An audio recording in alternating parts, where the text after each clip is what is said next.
Съвсем сериозно, истината е някъде там, на 4-ти етаж. А ние сме тук, за да търсим отговорите на много въпроси и затова ще се качим на 4-ти етаж, но първо трябва да ни се спусне нещо отгоре. Надяваме се.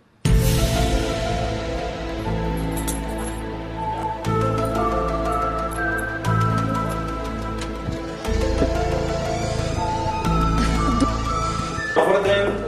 Добър ден! Много мистично при това. Здравейте, благодаря ви, че ни приехте. Аз съм Денислав. Приятно ми е. Здравейте. Здравейте. Това в пакетите какво е? Това са тия пакети, тая моя книга, това е Падението ми, философски любовна лирика. Падението ми няма край. Това е биоенерготерапията, а ето ужас е тотална картина на реалността, синтез на древното и съвременното знание, плюс допълнителни информации по моите канали, така че такова чудо няма никъде по света. Какви са вашите канали? Екстрасензорно. Къде ни вкарвате сега? Ето тук. Колко време прекарвате на това място? На това място тук си ми е работния кабинет. Малко излизам, почти не скитам. А трябва ли човек да скита? По-малко да. Случвало ли ви се физически да напускате тази планета? Разбира се. Бил съм на Луната. Айде да не ви се излагам окончателно. Понеже голяма част са невярващи и мисля, че това са фантазии. Убедете ги. Готов съм като разказвам. Това тук са картини, които са ми донесли мои гости, които идват за консултация и ред екстрасенси. А тая цветната, жълтата, виждате ли я? Да. Изпратиха ми от Москва приятели и бяха залепили долу парченце от минерал на място, където е кацала НЛО. Там в Русия. Ето това ми е оттам донесено. Тази, на която сякаш има летящи тюлени, поне на мен така ми прилича. Най-горе, да. Лебед ли е, костенурка ли е, не знам. Какво от е? една екстрасенска от Малко Търново, която знае къде е гроба на Бастет.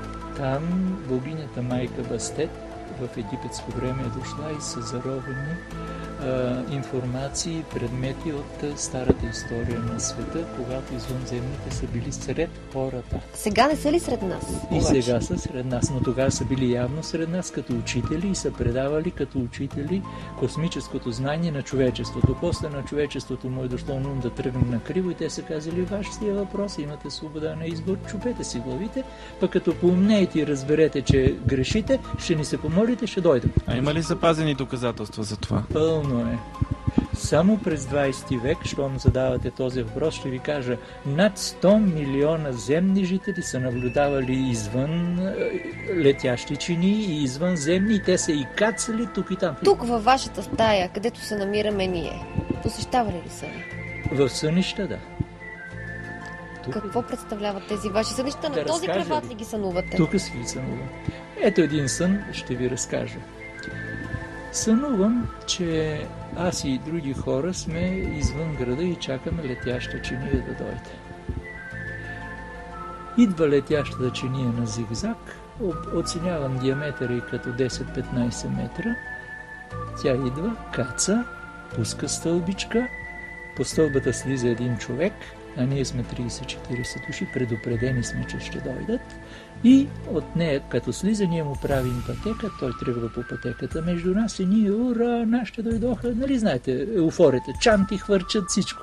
Да. Дойде до мен, аз бях до пътеката, мълчаливо се погледнахме и си подадохме ръка и я стисна. Как изглеждат? Не би го различил от нормалните хора, само ако се вгледаш, ще видиш, че е много интелигентен. Аз исках да ви попитам за тази рисунка, която изглежда като Богородица с младенеца не по средата. Сърце, обаче и гълъб, цветя, неща, които не сме свикнали да виждаме на... Една от екстрасенските такова виждане. Не се ли бият малко религията и така информациите за НЛО? Сега, религията е връзката между човека и Бога, абсолютният шеф на Вселената, а църквата е човешка организация, която служи на управниците. Бог ли е и на извънземните? На всички. Той е върха. Той е върха на пирамидата. Той си е на върха, надолу има други висши същества, спрямо нас са огромни, тук някъде сме ние. Но тези същества са видяни от някой, който се срещнал с извънземни или ето тези двете дами на тази гара? Тази е една от екстрасенските ми, Зоя се казва, това е видяла, това е нарисувала.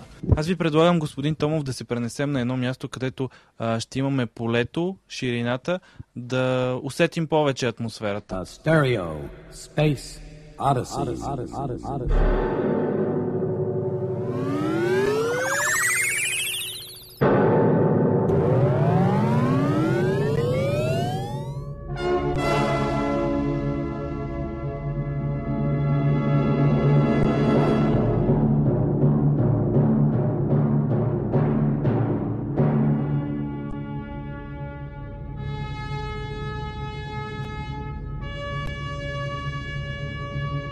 Господин Томов, сега сме на открито. Има ли на такова място по-голям шанс, по-голяма вероятност да се свържем с извънземен разум? Ако има по-голяма, тя е малка. С него можем да се свързваме винаги, навсякъде. На мен винаги ми е било любопитно и като съм бил малък ме е било дори страх. Има ли опасност да му отвлекат извънземни? Има такива разкази, правдоподобни са. В края на краищата Вселената е пълна с цивилизации на различно ниво и с различен морал и някои от тях си позволяват и такива. А какво се случва там? Трябва ли да се плащат хората? Когато някои от лошите отвличат, често е окончателно и завинаги. Има лоши. Какво се случва, когато лошото отвлече? Вероятно те използват органи, използват генния материал. Човек е изключително сложно. Правят опити. Вашите преживявания обаче? Не са ме отвличали лоши. Затова минаваме към срещата с влака на смъртта, ако искате. Звучи зловещо влака на смъртта, обаче. Да започнем с влака на смъртта. Готово. Сънувам, че съм на една гара и заедно с други хора чакаме влак, който да ни заведе на някъде. Разхождаме се и аз забелязвам, че идва влака и с всичка сила тичам, за да бъда на гарата заедно с него. За секунди бях заедно с вагон. Такъв вагон аз никога не съм виждал. Всяко купе имаше собствен изход на перона. Всяко купе имаше своя кондукторка. Приветливи, облечени в бяло, жени дупчеха билетите, качваха се хората, а вътре в купетата хората с удоволствие четяха вестници с писания и купетата бяха облицовани в бяло. Аз обаче това го гледам за секунди и хукнах към хотелчето до гарата да си взема багажа, който ми е там. До тук по нищо не подсказва да е влак на смъртта, напротив, много луксозен и приятен. Вътрешно без нея одя, че съм забравил номера на стаята, но пък там е мой приятел Митко. И аз стичам и викам: Митъл, обади се да каже номера на стаята и си взема багажа. Той не се обажда, обръщам се и виждам опашката на влака. Събуждам се и си спомням веднага, че моя приятел Митко, който беше в стаята, е починал преди много години и тук машинката веднага заработи. Значи това е влака на смъртта, който отвежда новоумрелите на оня свят. Оня свят е навсякъде. Не е ли там горе, както сме свикнали да... Има някъде огнища, има някъде планети, има някъде невидими планети. Те са и там, но по принцип онзи свят пронизва всички светове. В това число и наш. Ако ние настроим висшите си тела, финните си тела на други вибрации, тук, както сме, можем да виждаме каквото искаме в цялата Вселена. Тук около нас, възможно ли е да има неща, които не виждаме? Напълно. Сега? Вие виждате ли нещо, което със сигурност ние двамата с Денислав не виждаме? Не, в момента не, но понякога мога да кажа, че виждам аурата на хората, от което си прави известни изводи. Искам за финал да ви помоля да кажете нещо на хората, които сега ни гледат и не вярват в извънземно, не вярват в чуж разум, не вярват в това, че има нещо извън реалното. Веднага ще кажа първо, тези, които не вярват, са невежи. Те не са проучили историята на човечеството, не са проучили научните изследвания, не са разбрали манипулациите, които силните на деня правят, за да ги откажат хората от всичко това. Фактите са пълни. Искам да ви помоля нещо.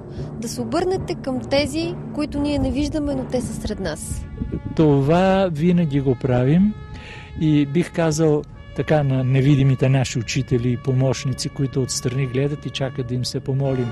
Крайно време да помогнете за просвещението на хората, да разберат измамите, в които живеят, лъжите, с които са напълнени главите им и са ги направили неадекватни същества. Помогнете да се събудят и да поемат лична отговорност. Колко много трябва да крещят душите скрити в броня от незнание.